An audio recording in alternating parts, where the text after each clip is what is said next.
the MP has not been active, or if the reputation has not been good, or if the MP has been seen to be arrogant or whatever, then let not the anti-incumbency faced by the member of parliament be a cause for the party losing seats. Rather, have the prime minister's face as the leader and make every candidate replaceable. So it's like giving a message to the voters that you have to vote for Modi. If your MP is not very popular, then here you go. We replace him with another.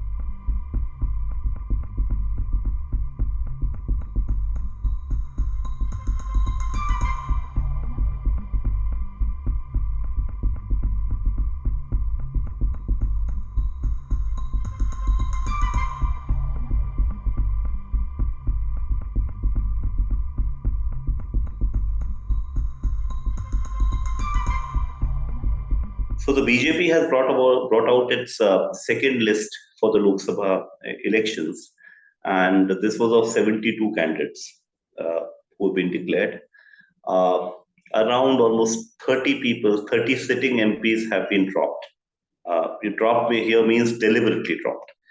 I'm kind of counting out cases where someone died. For example, the Dadra and Nagar Haveli MP died. The Pune MP died. The Akola MP is ailing, is bedridden, so his son has been given the BJP ticket.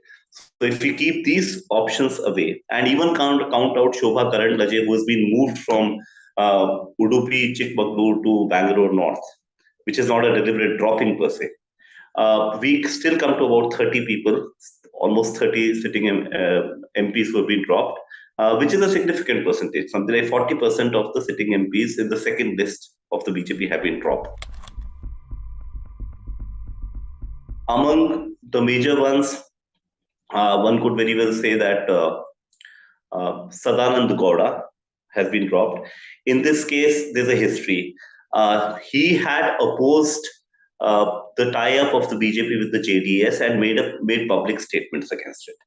So when that happened, he was made to quit the Union Council of Ministers. After that, he announced his retirement from electoral politics. So it was not a very happy exit on his part. So he's obviously not there in the list. In Delhi, this list has brought two fresh names. One, of course, is Gautam Gambhir, who has been dropped. And Gautam Gambhir, perhaps because he was going to be dropped or because his interests were in cricket, he was looking at cricket administration.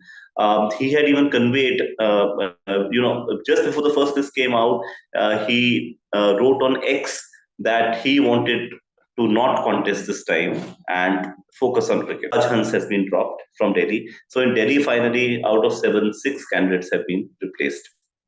Right, so that is there. Now, there Hansraj Ahir, another veteran BJP MP, who was very significant when the 2G spectrum and coal block scams were being talked about in the news, and he had filed a number of RTIs to bring about many stories and also leak them to journalists, bring about many stories on the 2G spectrum and coal block scam a decade ago. Hansraj Ahir lost his election from Chandrapur in Maharashtra last time. This time he has been dropped. So he was not given another chance. That apart, there are also significant additions. I would not say additions, I would say retentions. The pattern till now is that the big names have been retained. Big names means if the first list had Rajnath Singh being fielded, Smriti Irani being fielded, the second list has Nitin Gadkari from Nagpur being fielded, and Piyush Goyal is an addition. Piyush Goyal, who's union minister, has been fielded from Mumbai. And that apart, you also have former chief ministers being fielded. So you have Manohar Lal Khattar, who stepped down as Haryana chief minister 2 days ago. He has been fielded in Haryana. You have Basavarao Raj Bommai, who used to be chief minister of Karnataka. He has been fielded. Anurag Thakur, the union minister, has also been fielded. So the big guns, so to say, have been fielded, including ministers of state like Shobha Karandlaje, Rao Inderjit Singh, Prahlad Joshi, the union minister, the parliamentary affairs minister, he has been fielded. So they have gone conventional with the big names, but there are significant significant replacements when it comes to MPs who might be facing anti-incumbency. So this is how the second list of the BJP looks like. Criteria, the criterion is winnability fully. So winnability is ensured in 2 or 3 ways. One way of ensuring winnability is to field all your big guns. Make Rajya Sabha MPs contest the Lok Sabha, make your ministers contest, make your ex-chief ministers, people who were CMs like Shivraj Singh Chauhan, make them step down as chief ministers or do not make them chief minister for another term and ask them to contest the Lok Sabha instead. So many of these, given the stature of these particular leaders, happen to be, in the eyes of the party, relatively easier pickings in the Lok Sabha. So that is one. The second is replace any candidate who may not have a good feedback from the ground. The ground feedbacks can come via surveys that the party commissions about how people are feeling on the ground about the MP. It can also come from party cadre in that particular constituency. So in these cases, they are not big guns, but in case they were elected last time, but did not perform well in the eyes of the electorate in that particular constituency, the party has decided to replace them. Like in Delhi, for instance, where the Aam Aadmi Party and the Congress are in alliance, the party has replaced, except Manoj Tiwari, every candidate. The BJP has 6 new candidates. So here the attempt is that if the MP has not been active, or if the reputation has not been good, or if the MP has been seen to be arrogant or whatever, then let not the anti-incumbency faced by the member of parliament be a cause for the party losing seats. Rather, have the prime minister's face as the leader and make every candidate replaceable. So it's like giving a message to the voters that you have to vote for Modi. If your MP is not very popular, then here you go. We replace him with another. So that is how the party has looked at it. So winnability is a pretty important factor. If you had lost the last time, right? These are not sitting MPs. So for instance, the candidate who lost to Kamal Nath's son, Nakul Nath in Chhindwara in 2019, has not got a chance this time. It's a fresh candidate. Similarly, a candidate who lost to DK Suresh, the brother of DK Shiv Kumar in Karnataka, has been replaced. Now I think Manjunath is there, son-in-law of Devagowda. Similarly, as I said, Hansraj Ahir, he lost last time, though he's a veteran MP. He's a veteran political leader, very well known in Chandrapur. He lost the last time, he has not been fielded this time. So these are states where the BJP has been strong, but some of its candidates ended up losing. So they have now been told to go back and sit at home. A state like Telangana, where the party has been traditionally weak, I noticed a pattern that if you lost badly, supposing a candidate got 25,000 votes, there's one candidate who got 25,000 votes in 2019, that candidate has been replaced. So that candidate had stood 5th or something.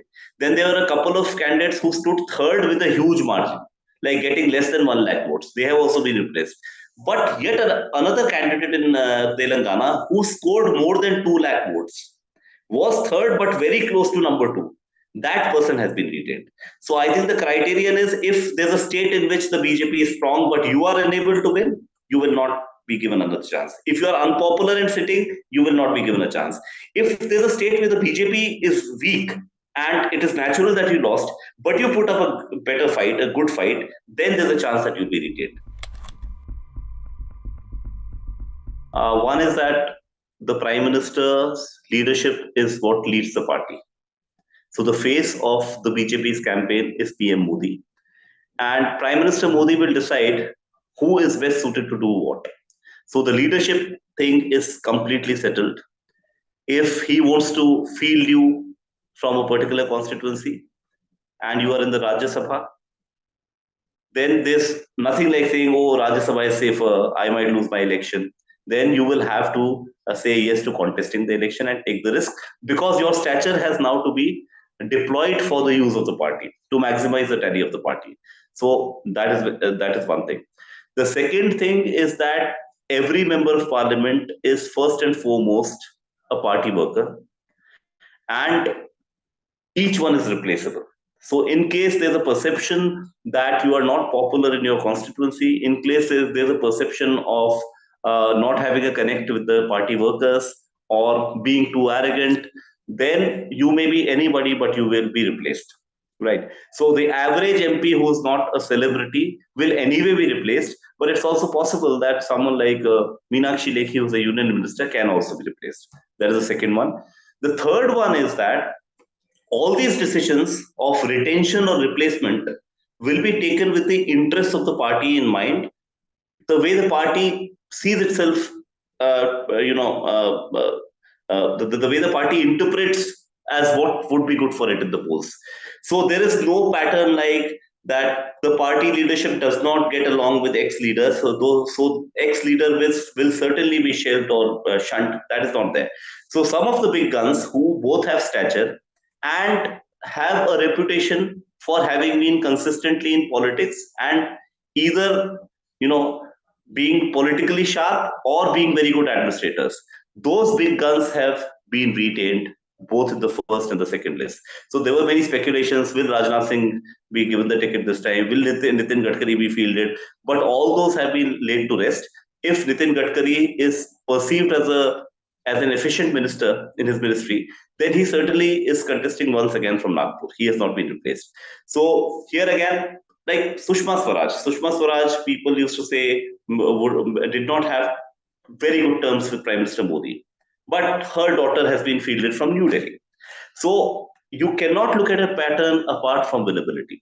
So the big guns who are seen as efficient or who are in a position to fulfill the requirements that the party has from them have been fielded, but no one has a right to a particular ticket. You may be replaced. So I think these are so if we bring all of these together, it is Prime Minister Modi who decides, and second, winnability is the most important criteria.